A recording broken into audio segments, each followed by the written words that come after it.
மக்களே, இன்னைக்கு மக்களே வெங்காய சாப்பாடு மக்களே. வெங்காய காட்டுக்கு அம்மா வேலைக்கு போயிட்டு கொண்டு வந்து இந்த குட்டி குட்டி வெங்காயமெல்லாம் கொடுத்தாங்க. அது வச்சுருந்தா வேஸ்ட்டாக போயிடும், உடனே சமைச்சிடணும்னு சொன்னாங்க. அதை பூரா நிறையா உரித்து வச்சு முழு முழு வெங்காயமாக போட்டு அப்படியே ஒரு தாளித்த சாப்பாடு பண்ணியாச்சு மக்களே. சாப்பாடு முழுக்க ஒரே வெங்காயம் தான் மக்களே, குட்டி குட்டி வெங்காயம். சிவா குட்டிக்கு ரொம்ப பிடிச்சது மக்களே.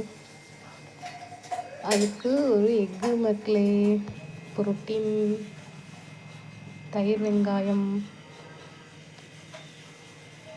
அப்புறம் ஒரு சுண்டல் தாளிப்பு மக்களே. தனி மிளகாத்தூள், வெங்காயம், நல்லா பூண்டெல்லாம் தட்டி போட்டு தேங்காய் பூ போட்டு வச்ச ஒரு சுண்டல் தாளிப்பு மக்களே. சப்ஸ்கிரைப் பண்ணுங்க மக்களே. லஞ்சும் போட்டு வச்சாச்சு மக்களே. குழந்தைங்களுக்கு சப்ஸ்கிரைப் பண்ணுங்க மக்களே. தேங்க்யூ மக்களே. பா.